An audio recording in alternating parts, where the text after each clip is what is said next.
Hello and welcome to the Berean Voice. I'm Randy Seaver. We're continuing in our series in Paul's Epistle to the Romans. We have come now to chapter 3 and verse 9.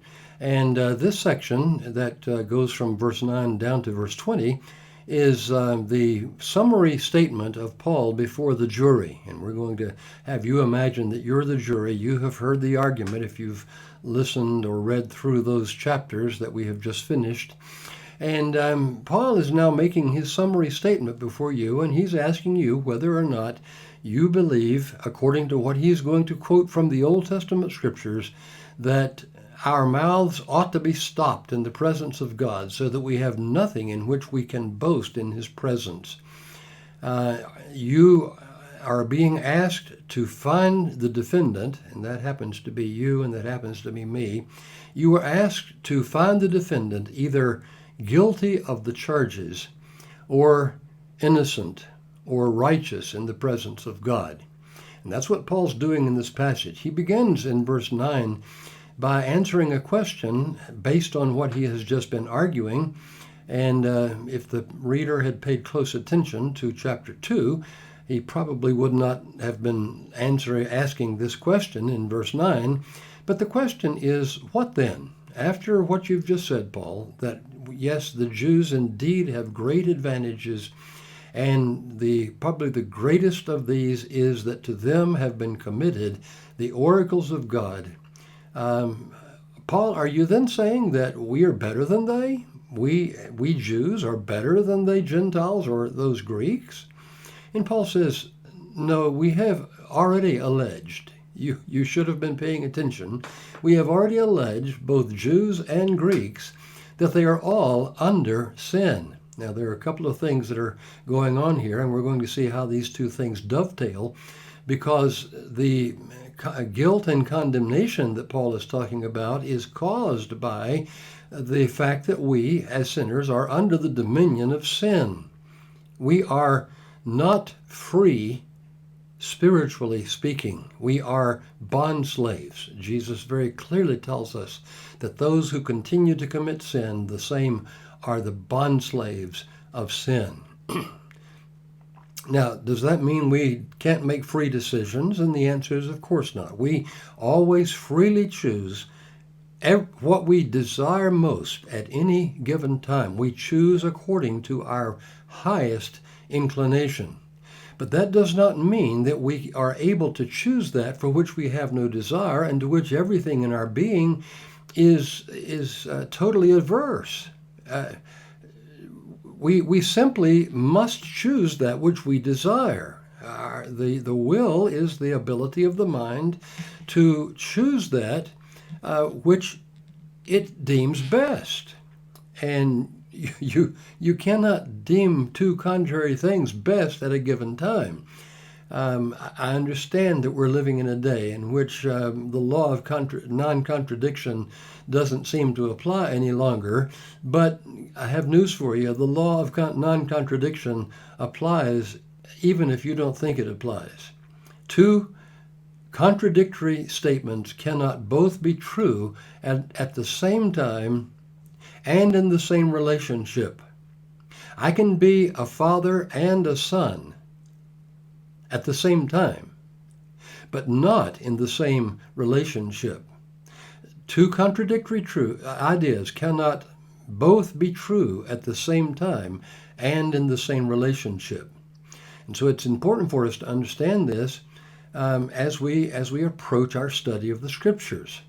You cannot freely choose what you do not want over what you do want. You're going to choose what you desire most at any given time. You are going to choose according to your highest inclination at the time. And so it's important for us to understand that. We are not saying when we say that sinners are not free, that sinners have no ability to choose what they desire. What we're simply saying is that they are only free to choose what they truly do desire, and that's the problem. It is not the will that's broken. It is the man who has the will that is broken. Okay, that's the problem. The man determines what he's going to choose. you don't just choose willy-nilly without any reason whatsoever. It's important that we understand that. And so Paul is delving into this whole issue of man's depravity. That is, man's pervasive corruption. That is, that corruption, because of sin, has pervaded every aspect of the human personality. It has invaded every aspect of the person's personhood. And so we need to keep that in mind. And so when Paul says we are all under sin, he is not simply saying that we are all under condemnation and guilty, that is, we are without a legal defense before God. But what he's saying is we are without a legal defense before God because we have exercised our sinful perversity. Okay? So keep in mind what Paul says back in chapter 1 of Romans. In that chapter, he has told us that the wrath of God is revealed from heaven against all ungodliness and unrighteousness of men who suppress the truth in unrighteousness. And the example he gives of that is that we, as fallen sinners, continue to have rational ability. We are able to reason from cause to effect, from design to designer, and so forth. And we are able to see what God has revealed in the things that he has created, and we are able to reason that a designer must exist. We are able to reason that if there is an effect, there must have been a cause. And so we are able to reason as we look at the majesty of the heavens. The heavens declare, the psalmist tells us in Psalm 19, the heavens declare the glory of God. The firmament shows his handiwork. Day unto day utters speech, night unto night utters knowledge. There is no speech, there is no language where their voice is not heard. We are continuously confronted with this revelation from God.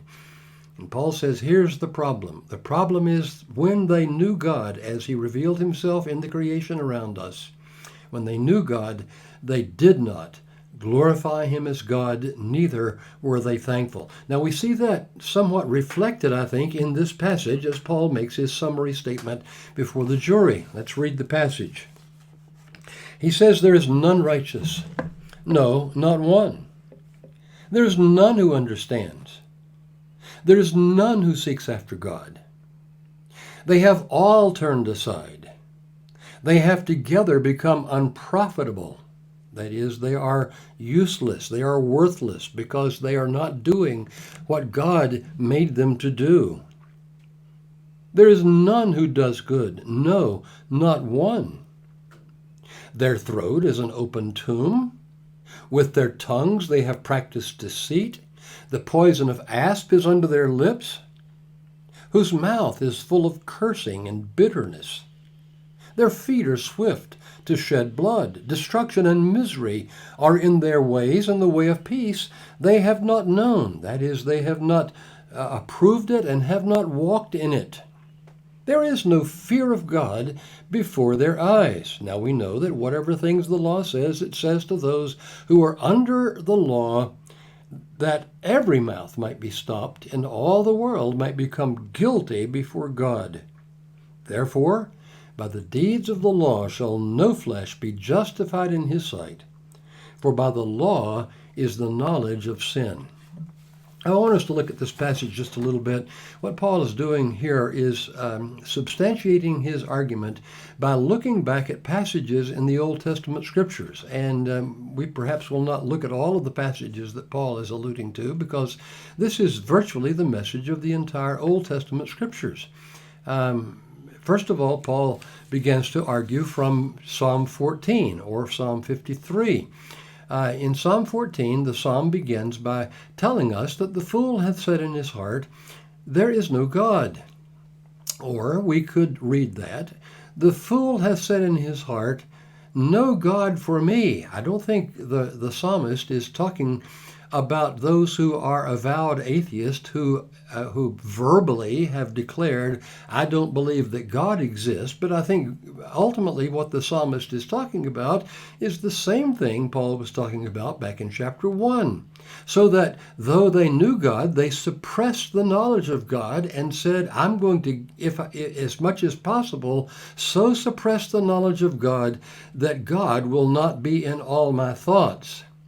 Now, notice that, and when the New Testament writers quote Old Testament passages, we need to keep in mind that they were not simply proof texting an argument. They weren't saying, see what this little verse says, and then building their case on it. What they were doing was pointing back to text in the Old Testament scriptures and intended us to look at the entire context of those verses they were quoting. And so what Paul does in this passage is he quotes from Psalm 14, but he doesn't quote everything in the psalm. Instead of saying the Lord looked down from heaven to see if there were any that did understand, that sought God, and so forth, then what God found, he simply states the conclusion. Okay, so this is what Paul is doing in chapter 3 of Romans. He's looking back at the psalm, and he wants us to look at the context of what he's saying. And the context says, here is the ultimate problem. The ultimate problem is that we as sinners have suppressed the knowledge of God in unrighteousness. We have refused to glorify God as he intended for us to glorify him. And then he says this, and this, it seems to me, is very important. He says, they are corrupt. They have done abominable works. Listen to that again. They are corrupt. They have done abominable works. Now, what does that tell us?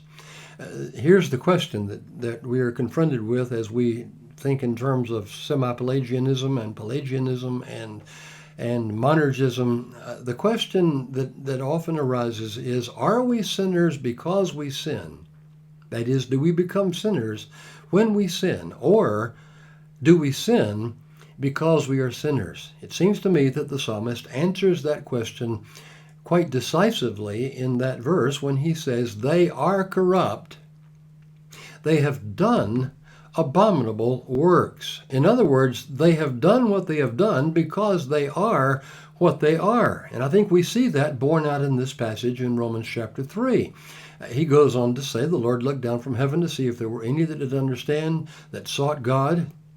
And that doesn't mean to see if there were any that understood intellectually these things that are presented to them, but he's talking about those who have wisdom to understand God's truth and to understand that God is our summum bonum. He is our highest good, so that we seek him with our whole heart as the one who alone can satisfy the longing of our souls. This is, I think, what Paul was saying back in chapter 1 when he says when they knew God, they did not glorify him as God. What's he saying? He says when they knew God, rationally speaking, as he has revealed himself in the scriptures, they did not recognize his true worth and value. They did not recognize that he and he alone is worthy of our worship. He and he alone is worthy of being sought. And so Paul says, quoting the psalmist, there is none who understands, that is, there is none who has spiritual understanding, and there is no one who seeks out God as their highest good.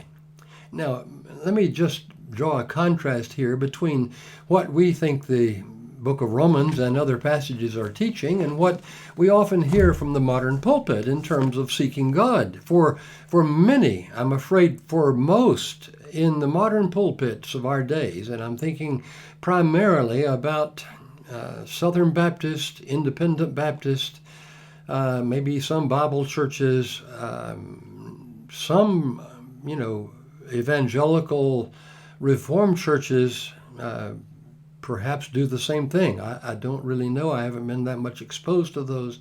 But I do know what I've heard in Southern Baptist circles and Independent Baptist circles. And that is that their idea of seeking after God is simply seeking a ticket to heaven when they die. And I'm not making that up. Just go to any Southern Baptist church that teaches synergism, any independent fundamental Baptist church, especially the new independent fundamentalist Baptist. And what you're going to hear is a watered down message that has to do with simply seeking the goodies. It has nothing to do with seeking God. It has to do with seeking the goodies. You're coming to Christ so that you can go to heaven when you die and escape the fires of hell. And you don't have to have any love in your heart for God. You don't have to be seeking God himself.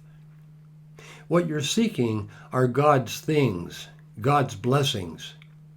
You see, this is what happened to Israel in reality. This is why the writer tells us later on, let their table become a snare. And the whole idea is, rather than delighting in the giver, they were simply reveling in the gift, and the table became a snare to them. They gloried in their blessings rather than glorying in the God who gave the blessings. And I think that's basically what Paul's talking about, quoting from the psalmist in Psalm 14. There's none who understands, there's none who seeks out God. That is, there is no one who seeks him out as our highest treasure. There is no one who seeks him out as the most desired treasure of our souls. And this, you see, is really the problem. When we talk about the sinner's inability, we're not talking, as we've said, we're not talking about the sinner's inability to rationally come to the conclusion that God is and deserves to be worshipped. We believe that sinners are able to do that. We believe that sinners are able to actually engage in worship. And usually they are worshiping gods of their own making, but they are able to be religious beings. Sinners are able to know what is good and what is evil. They are able to even avoid certain things that they believe to be evil and do certain things they believe to be good. Those who have the law are able to reason not only concerning that which is good, but they are able to discern that from what is excellent. They are able to teach others out of the law and even condemn those who do not do what they know the law says they ought to do, even though they themselves are doing the same things. They are able to engage in religion, receive sacraments, receive rituals, and so forth. And so sinners are able to do a great many things. They're even able to reform themselves. It's possible for a husband to want to be a better husband, a wife to want to be a better wife, parents to be better parents to their children. You might resolve to be a better employee. On the first of every year, you might make New Year's resolutions about how you're not going to abuse God's temple any longer. You can do all of that. But you see, when we talk about the sinner's inability, we are talking about the sinner's spiritual inability. That is, it is the inability of the sinner to recognize God as his highest good and seek him as such. We are talking about the sinner's ability to love and worship and glorify God. And this, we believe the scriptures teach us, sinners in a state of fallen nature, pervasive corruption, are unable to do. Paul says there is, and quoting from David, there is none who understands, that is, there is no one who has spiritual understanding of the things of God, because we don't love the things of God by nature, and there is no one who seeks out God as our highest treasure. There's no one who understands, no one who seeks God. Then he says, this you see follows from what he has just said in verse 11, they have all turned aside. They have together become unprofitable. There's no one who does good. No, not one. Notice that our attitude toward God has now affected our actions relative to other people and relative to God's way. I think Paul may have had in mind, even though he doesn't quote from the verse, he may have had in mind Isaiah 53, where the redeemed remnant is recalling what was their lot prior to their understanding the truth of God as the blessing of God upon them. They said, all we like sheep have gone astray. We have turned, every one of us, from God's way. All we like sheep have gone astray. Peter picks that up in his first epistle, chapter 2, and he says, for you are as sheep going astray, but you have been returned to the shepherd and overseer of your souls. That's the function of God's method of salvation. And so he says, there is none who does good. No, not one. Now it's interesting that when Paul quotes Psalm 14, instead of quoting, there is no one who does good, he says there is no one who is righteous, because he has already defined righteousness, that is the standard of judgment, in terms of what we do. It is not the hearers of the law that are just before God, but the doers of the law who shall be justified. And then in verse 13, Paul goes on to say, their throat is an open tomb, with their tongues they have used deceit. The poison of asp, of snakes, is under their lips, whose mouth is full of cursing and bitterness. That's verses 13 and 14. Now, what Paul is doing here is talking about the sins of the tongue. It's interesting that James tells us that if a man can control his tongue, then he is able to control his whole body. So it seems that what James is telling us is that our tongue, as an instrument of our heart, is our worst enemy. Even if we do not commit other sins, the likelihood is we're going to mess up when it comes to the things that we say. And so in this passage, we find the apostle as he quotes again from the Old Testament scriptures. We have a number of quotations here. We have a quotation from Psalm 5 and verse 9. Another quotation from Psalm 140 and verse 3. We have a quotation from Psalm 10 and verse 7. All related to the sins of the tongue. Now, I'm not going to go back and read all those texts, but you can stop the video, go back and look them up in your Bible for yourself. Obviously, they are not direct verbatim quotations, but Paul is quoting often from the Septuagint, not the Hebrew Masoretic text, but from the Greek translation, because that was the Bible that was used in the early days of the church. And so he's quoting from these passages, and in some cases he is paraphrasing what these Old Testament passages said. And it's possible that he had even other verses in mind when he wrote these things, because the entire Old Testament scripture bears witness to what Paul is teaching in this chapter. That's why later on he says we know that whatever things the law says, he's talking about the Old Testament scriptures, not talking about the Ten Commandments, but he's talking about the Old Testament scriptures. Whatever the Old Testament scriptures say have reference to those who are under law. We're going to talk about that in just a few minutes. But Paul then goes on, and in verses 15 through 17, he talks about their feet being swift to shed blood. Here he goes to Isaiah 59, verses 7 and 8a. And, of course, that passage talks about those whose feet are swift to shed blood. Now, Paul doesn't mean that every single person actually becomes a murderer or a child molester or a rapist or engages in some other heinous sin. What Paul is talking about is what all of us are capable of doing if we are not restrained either outwardly restrained by our fear of punishment and by the law, or restrained by God acting directly on our hearts to keep us from doing and being what we would do and what we would be if we were left to our own devices. And so Paul here says, their feet are swift to shed blood. And then he says, the way of peace they have not known. That is, the way of peace they have not approved. The way of peace they have not walked in.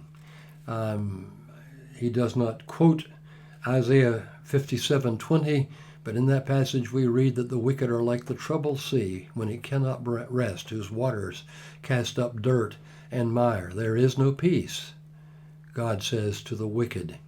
The way of peace they have not known.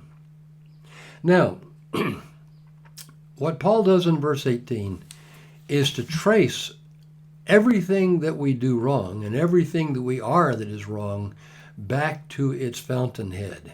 And that fountainhead is this. Verse 18, there is no fear of God before their eyes. Here he is referring back to Psalm 36 and verse 1. There is no fear of God before their eyes. He's talking here about that reverential awe that we ought to have in the presence of God.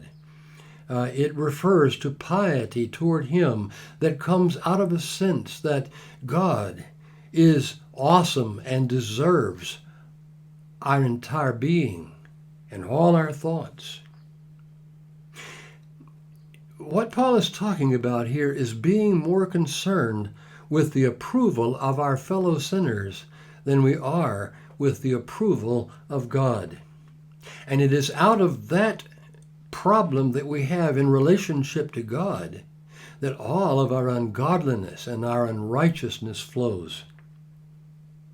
So he talks about seeking the approval of men more than, or rather than, seeking the approval of God. We care more for what people think, for their censure, for their approval, than we do for God's approval or God's blame. Now, in verse 19, verse 20, verse 19, now we know, Paul says, that whatever things the law says, it says to those who are under the law. In the first reference to namas here, he's talking, I think, as I said, to the Old Testament scriptures. We know that whatever things the Old Testament scriptures say are written to those who are under the law. And who are they? And the answer, of course, as we're going to see even more clearly later on, those who are under the law are the Jewish people. We, as we've mentioned, we were never as Gentiles under the law covenant. We were without the law. But he says here, whatever the law was saying, that is, the Old Testament scriptures were saying, they were saying to those who were under the law in order that every mouth might be stopped and all the world might become guilty before God. It has been suggested that God treated Israel as a microcosm, that is, a little world within the entire world, as a test case. That is, God put Israel to the test by giving them his law, and in seeing how Israel reacted to that law, since we are all cut from the same bolt of cloth, in seeing how Israel reacted to that law, we see how we would have reacted to that law had we been under it. And even more than that, we see that even those of us who did not have the law as a covenant, even hearing the conscience, even knowing what's good from what's bad in some cases, did not do what was right, but did what was wrong. But I think Paul's argument here is God made Israel a test case to see how Israel would react to his law. And in seeing how Israel reacted to his law, we see how we would react to his law if we were under that law covenant. We would have broken the law just like Israel broke the law. Paul argues, I think, that in the giving of the law to Israel and requiring them to do what they ought to do and making them his covenant people, if anyone should have been able to keep the law, certainly Israel, with all her privileges, should have been able to do what God commanded. If anyone could do it, Israel should have been able to do that. And so if Israel was unable, that is, the Jewish people were unable to do what God commanded, then what does that say about us Gentiles who did not have those privileges and even did not keep the law we did have? You see, that's the point I think Paul's making. God sends these things in his covenant to Israel, those who are under the law, in order that every mouth might be stopped and all the world might become guilty before God. What he's saying is to the defendant, and now we're switching from being the jury to being the defendant, he says to the defendant, can you say anything in your own defense before God? Can you claim that your heart has always been pure and that your hands have always been clean? And what happens? Our mouths are stopped. When I was pastoring in West Virginia years ago, I used to raise rabbits, and the rabbit pens were probably 100 yards from my house, and there was no water source at the rabbit pens. And so I would have to take 2 5-gallon buckets and fill them with water, take them over and dip the water into the water cans. And often in the wintertime, I'd have to break the water out of the water cans because it was frozen, and sometimes it would even freeze before I had opportunity to fill all the cans. But the rabbits would actually lick the ice and get a bit of water. But one day I was on my way over to the rabbit pens, and my son was walking beside me, and he said, "Daddy, let me carry the bucket." And I said, "No, son, it's too heavy for you to carry it." And he said, "Daddy, please let me carry the bucket." And after about 3 times asking me, I just stopped and I put the bucket on the ground, and he put his hand on the bale, and he started straining himself to try to pick up the bucket. And after 2 or 3 tries, he looked back at me and he said, "Daddy, you carry it." You see, what was happening there? In putting the bucket down and having him do his best to lift it and carry it, the bucket was acting as a mouth stopper. He didn't ask me again to carry the bucket. He let me carry the bucket from then on. And this is what Paul's saying. He's saying in giving the law to Israel and in showing them what God required and showing them that they had not done what God required, the law acted as a mouth stopper. And so Paul says, therefore, in verse 20, therefore, by the deeds of the law, no flesh, that is, no human being, will be justified in his sight. For by the law is the knowledge of sin. For by the law is the knowledge of sin. The law acts as a mirror. We can look into a mirror. We can see if our hair is in a disheveled condition. We can see if our face is dirty. We can see if our teeth need brushing. We can see whether we're ugly or beautiful. And the mirror can reveal many things to us. But one thing the mirror cannot do is the mirror can do nothing to fix the situation. That's going to require further activity. You can look into the mirror, you can see your condition, but the mirror will not help you. And this is the function of law. The law cannot declare you to be righteous because you aren't. The only thing the law can do is reflect to you your unrighteousness and your inability to please God because of your pervasive corruption in sin. We have not loved God as we ought. And as the hymn writer said, nor have we cared that we are loved by him. We have not lived righteously before him. And this is Paul's message. Now, if we were to break off our study here, we would be, all of us, in a state of helplessness and hopelessness. There would be no hope for any of us if we left the study where we are now. But we're going to begin the next time with verse 21 with some of the most blessed words in the New Testament scriptures, but now. but now. Or in other passages, but God. And you see, this really makes all the difference. And we're going to see the remedy that God has accomplished in the sacrifice of his Son, in the redemptive work of Christ, so that we can be declared righteous in his presence, even though we have no righteousness of our own. Well, until next time, may God richly bless you.